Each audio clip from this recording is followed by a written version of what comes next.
Salut, bienvenue sur la chaîne du Côlon en vacances. Aujourd'hui, le thème de la vidéo, c'est le collagène. Est-ce que c'est recommandé ou pas en cas de troubles digestifs? Alors pour toi, on va prendre l'exemple du bouillon de poule dans lequel il y a beaucoup de collagène.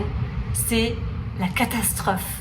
Donc je ne prends pas de collagène dans ce contexte-là si tu expérimentes des troubles digestifs. En revanche, le collagène en soi, il est hautement recommandé. Tu me diras tricky.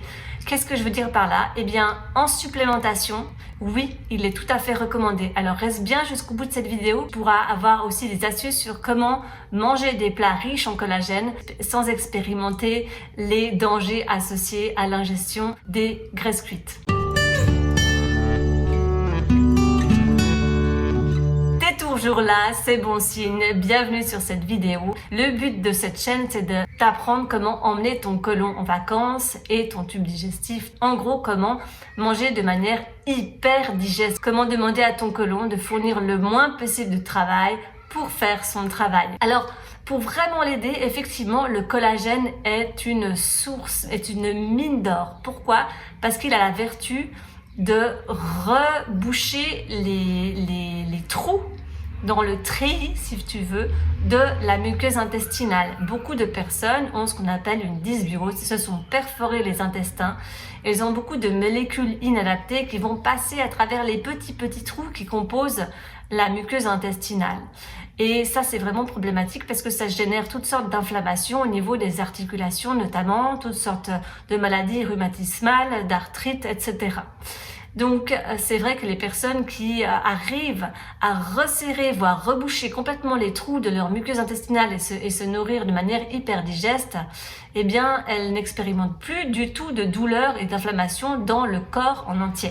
Ce qui est quand même pas négligeable. Mais en plus de ça, le collagène, il a des effets anti-âge bien sympathiques. Donc, un effet tenseur au niveau de la peau, un effet où il va gainer beaucoup mieux la fibre capillaire, le cheveu, et puis mieux gainer la peau, voire favoriser une perte de poids harmonieuse pour les personnes qui cherchent à perdre du poids sans avoir cet excédent de peau qui va pendre à la moindre vibration. Alors, ce que j'aimerais te dire par rapport au collagène, c'est qu'il y a collagène et collagène au pluriel. Déjà, il y a différents types de collagène, ça tu t'en doutes, mais surtout, où est-ce que il y a différentes classes de collagène. Alors premièrement, la règle de base, tu vas pas t'approvisionner dans un collagène le moins cher possible dans une grande surface, parce que là j'émets beaucoup de doutes sur les procédés de fabrication de ce collagène et sur le laboratoire en question. Donc privilégie un laboratoire de qualité, tu te renseignes. J'en ai aussi à proposer, mais il y en a beaucoup qui se valent en même temps, donc j'ai pas forcément le meilleur collagène à te proposer. Ça, c'est vraiment peu m'importe lequel tu vas trouver, mais renseigne-toi bien sur le laboratoire qui est derrière. Deuxième chose, c'est que le collagène marin serait beaucoup plus absorbable par l'organisme humain que le collagène bovin. Alors, moi, j'ai les deux cas de figure dans ma patientèle. Il y a des personnes qui vont préférer un collagène bovin que je vais orienter dans cette voie. Il y a des personnes qui ont une sensibilité par rapport à un régime plutôt végétarien. Donc, forcément, elles vont préférer un collagène marin, en tout cas sans viande, on va dire. Il faut pas obliger que le collagène, à la base, ce que c'est une protéine qu'on trouve dans les os des animaux. C'est une protéine animale, donc il n'y a pas de collagène vegan en soi. Il peut y avoir des molécules qui s'en rapprochent, mais on ne peut pas à proprement parler de collagène vegan. En revanche, c'est un collagène qu'on peut trouver, forcément il y a le risque de la vache-folle. On parle d'encéphalopathie bovine spongieiforme, je crois.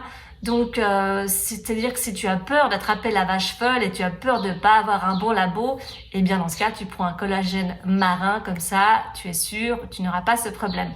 Mais il y a quelque chose d'important à savoir pour le collagène, c'est qu'il y a une heure particulière où tu vas le prendre et ça va donner de meilleurs résultats. Et ça, c'est pas écrit généralement sur les boîtes. Donc, je te recommande de prendre cette supplémentation de collagène plutôt le soir que le matin. Pourquoi? parce que c'est la nuit que les cellules de notre peau et de notre muqueuse, la muqueuse c'est la peau intérieure si tu veux, de tes intestins, travaillent à la régénération. Donc si tu commences à ingérer le collagène après le repas, je dirais 30 minutes avant d'aller te coucher, le soir, et de l'hydrolat, ce sera beaucoup plus facile à être synthétisé que si tu prends un collagène pur qui n'est pas déjà défragmenté, qui ne soit pas déjà cassé. Ça c'est pour la chrononutrition du collagène si tu préfères. Enfin, il faut savoir quand même, à garder à l'esprit qu'il y a quand même quelques contre-indications. Alors certes, elles sont rares, mais il faut quand même que je t'en parle. Pour les personnes qui ont des insuffisances rénales, je n'irai pas dans la voie de la supplémentation en collagène dans la mesure où c'est une protéine particulière. Et puis pour les personnes qui font de la rétention d'eau, le collagène, il a cette tendance à absorber énormément d'eau dans l'organisme humain. Donc veille bien à bien t'hydrater les jours de la prise. Normalement tu prends tous les jours d'ailleurs pendant 1 mois, 2 mois, 3 mois maximum. Tu peux faire en cure.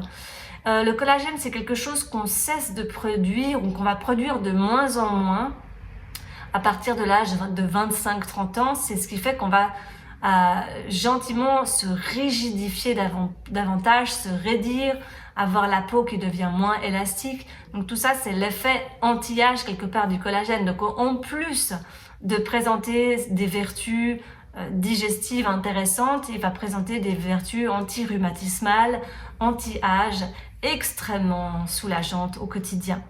Une dernière chose à savoir pour le collagène, c'est que tu as la possibilité de le manger dans tes plats, mais c'est là où je vais vraiment émettre un grand warning, un grand avertissement.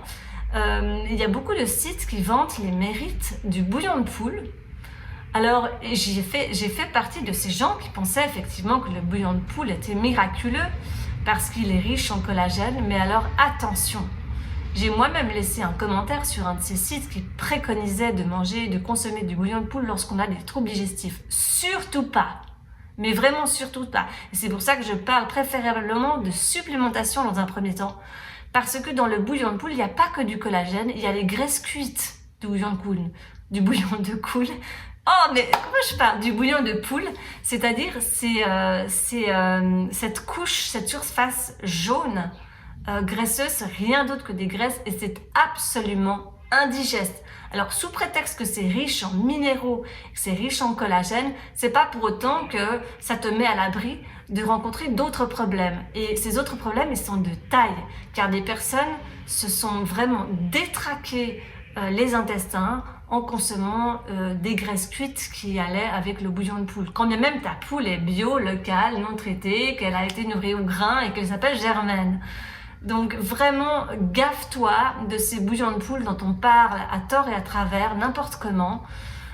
C'est très bien de consommer du collagène, mais si possible, sans graisse cuite. Retire la peau de ta poule et là, tu es plus ou moins à l'abri de ces graisses. Mais attends quand même que ta muqueuse, les trous de ta muqueuse soient bien repoussés avant de te lancer dans le collagène à consommer directement dans tes plats. Voilà, j'espère que cette vidéo elle a été instructive pour toi. Si tu veux d'autres idées de plats qui comportent naturellement du collagène, eh ben, tu vas farfouiller du côté de la description de ma vidéo. Je suis sûre que tu vas trouver des choses intéressantes. Et moi, je te dis, prends bien soin de toi. Et puis, à tout vite. Ciao, ciao!